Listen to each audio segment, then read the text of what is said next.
Muy buenos días, jóvenes del octavo año básico. Soy su profesor Alexis Salamanca y en esta ocasión vamos a seguir analizando el descubrimiento y conquista de América. Hoy día vamos a analizar específicamente el tema de las expediciones de conquista. Si ustedes se acordarán en la clase anterior, habíamos comentado efectivamente que los españoles, el reino español, estaba comenzando a descubrir este nuevo mundo. Ya tenía conocimiento que eran nuevas tierras. Por lo tanto, tenía que embarcarse en un proceso de expediciones, de descubrimiento y al mismo tiempo de conquista. ¿Ya? ¿Cuál es el objetivo de la clase de hoy? Comprender el proceso de conquista de dos grandes imperios, el imperio azteca y el imperio inca. Ya habíamos comentado anteriormente que esta es una empresa de conquista privada, en donde el capitán de conquista tiene que financiar la hueste a cambio de evangelizar a los indígenas, de obtener metales preciosos y las tierras directamente hacia el imperio español. ¿Ya? Veamos entonces estos dos grandes procesos de conquista del imperio azteca y el imperio inca. ¿Mm? Veamos, en primer lugar, la conquista de México y del Perú, que son los territorios que tenían tanto el imperio azteca como el imperio inca. ¿Ya?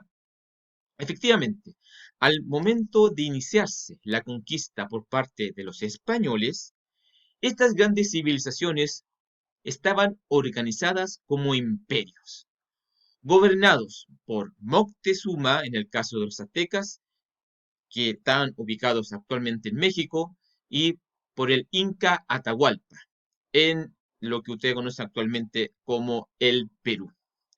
Estas dos grandes civilizaciones americanas de indos americanos estaban presentes cuando llegaron los españoles a descubrir y conquistar nuestro territorio. No así los mayas, que lamentablemente ya habían desaparecido en las selvas de Centroamérica. ¿Mm? Por lo tanto, el proceso de conquista va a comenzar específicamente en el Imperio Azteca, encabezado por Hernán Cortés, que en 1519 comienza el proceso de conquista y fue el primero en enfrentar a una alta cultura americana, que es la cultura azteca, con el primer encuentro generacional racial entre el hombre blanco, ¿verdad? Con los nativos americanos, ¿ya?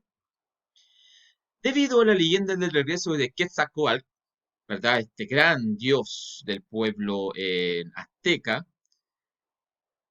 va a recibir a los hombres llegados del mar con suma confianza, creyendo que era el mismísimo Dios quien retornaba como lo había prometido. Una de las leyendas, ¿verdad?, del regreso de Quetzalcóatl al imperio azteca era para poder salvarlo. Y porque también la representación antropomórfica de este dios era efectivamente un hombre con barba, cosa que efectivamente ustedes ya conocen, que los indios americanos no tenían barba eh, fisiológicamente hablando, ¿ya? Sí lo tenían los españoles. Por lo tanto, pensaron al verlo que los dioses habían regresado, ¿ya? Y así, Hernán Cortés pudo entrar casi sin ningún tipo de problema al interior de este gran imperio.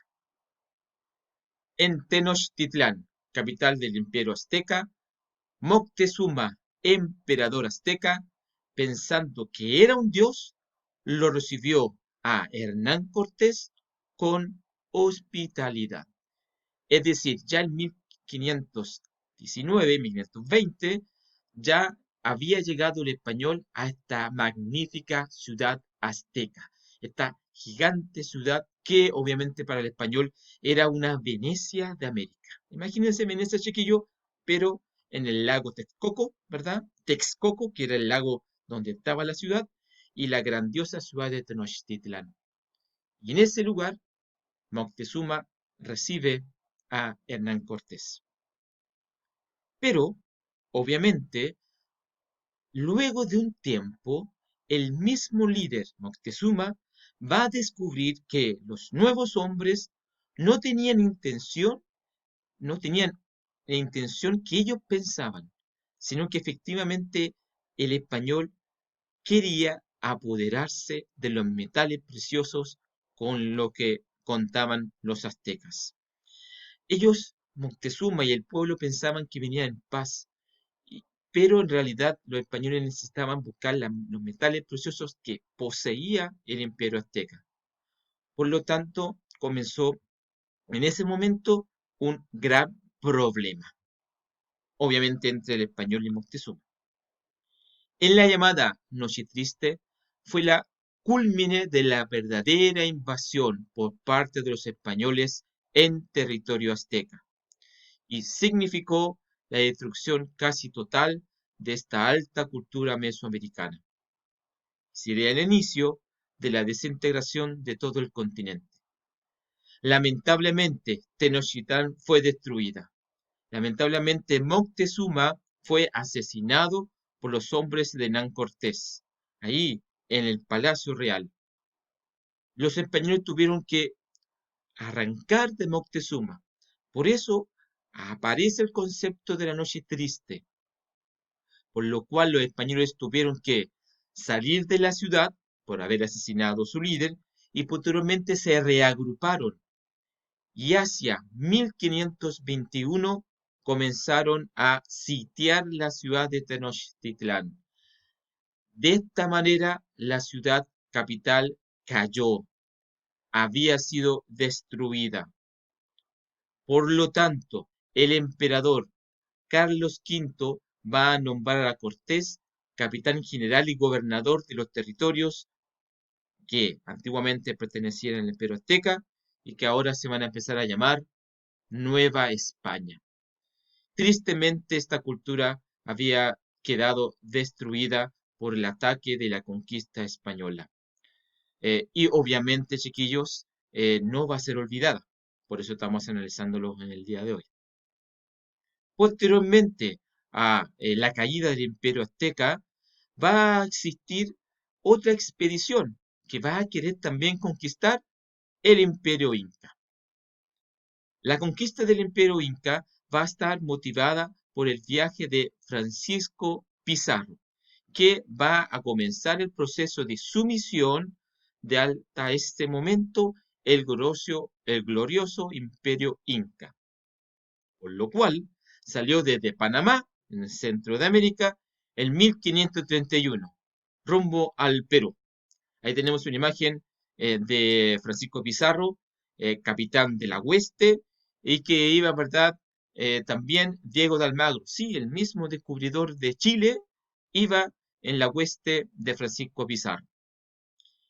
Al llegar Francisco Pizarro a las costas, porque fue por barco llegó a las costas del Perú, del Imperio Inca, se dio cuenta que había una guerra civil y los incas estaban debilitados, ya que se estaban enfrentando dos hermanos por el trono del Imperio Inca, Atahualpa y Huáscar, que efectivamente tendrán que terminar sus rencillas, tendrán que terminar sus disputas para poder enfrentarse a este nuevo enemigo que estaba entrando efectivamente en el Imperio Inca. Lamentablemente no lograron organizarse para enfrentar a los recién llegados y con la astucia de Francisco Pizarro empezaron de a poco a minar los esfuerzos del Inca para poder expulsar a los españoles de su territorio. En Cajamarca, los españoles se enfrentaron al ejército de Atahualpa, quien en ese lugar, lo mismo que había ocurrido con Moctezuma y Cortés, Pizarro le declaró una entrevista para poder hablar con Atahualpa y en ese momento es capturado, por el cual se va a pedir un rescate de dos piezas, imagínense una pieza llena de oro para su liberación. El pueblo inca, el pueblo de Tahuantinsuyo, así se llamaban ellos a sí mismos, realizó esta labor, llenó 2 piezas llenas de oro, pero igualmente Pizarro ejecuta a Atahualpa acusándolo de conspiración. Por lo tanto, y debido a esto, Pizarro proclama como emperador a su hermano Atahualpa, de Atahualpa, ¿verdad? Que era Huáscar, utilizándolo para tomar el control de todo el imperio. En el Cusco, los españoles van a desvalijar el Templo del Sol con todo el oro y la plata y piedras preciosas que pudieron encontrar, y se van a repartir toda la residencia de los grandes señores del Tahuantinsuyo que todavía estaban vivos. O los asesinaron o los despojaron de todas sus prendas y pertenencias y comenzaron efectivamente a saquear violentamente el imperio inca. De esta forma, efectivamente, Pizarro va a fundar una nueva capital de este territorio. Ya no va a ser el Cusco, que era la capital principal del imperio inca, sino que va a fundar la ciudad de los reyes, que posteriormente será conocida como Lima, que en el día de hoy es la ciudad capital del Perú. ¿Ya? Ahí tenemos una imagen en donde se funda la ciudad de los reyes. Y se va a crear el Virreinato del Perú en 1546, lo que fue la antigua gobernación de Nueva Castilla y Nueva Toledo, que eran territorios que pertenecían al Imperio Inca. Si ustedes se pueden dar cuenta, jóvenes, ambos procesos de conquista van a empezar a ser de forma violenta y efectivamente van a descubrir territorios inexplorados del territorio americano. Por una parte tenemos los territorios inexplorados de Sudamérica, ¿m? Que efectivamente fue descubierto por Pizarro y su hueste, y los territorios del Imperio Azteca, que habían sido descubiertos por Hernán Cortés. Pero además se van a descubrir los territorios en el sur del actual Estados Unidos hasta la península de California, pasando por la península de Florida, y también ya se va a comenzar a explorar los territorios de la actual Argentina. Es decir, se está explorando y se está descubriendo vastos territorios en el continente americano. Y se está conquistando los dos grandes imperios que existían en América en ese tiempo, el imperio azteca y el imperio inca. Jóvenes, les menciono que efectivamente ambas expediciones de conquista fueron totalmente violentas y solamente debido a eh, buscar oro, plata, piedras preciosas, encontrar la fama y el honor, motivaban al español para poder enfrentarse a estas grandes civilizaciones. Lamentablemente para estas grandes civilizaciones fue el desastre apocalíptico más importante de su historia. Es el final de estas ricas civilizaciones que en el día de hoy estamos analizando de esta forma. ¿Ya? Esto va a dar pie a que también nuestro territorio nacional fuese descubierto eh, por un soldado que participó en la conquista del Perú, que es Diego de Almagro, que en 1536 va a organizar una expedición para llegar a nuestro territorio, cosa que analizaremos en la próxima clase. Soy Alexis Salamanca, chiquillos, esperando que estén todo bien en sus casas. Espero que hayan entendido este proceso de conquista y lo vamos a analizar en la próxima sesión de Zoom. Que tengan un hermoso día y que la pasen muy bien durante esta semana. Los vemos, chiquillos. Hasta luego y que estén muy bien.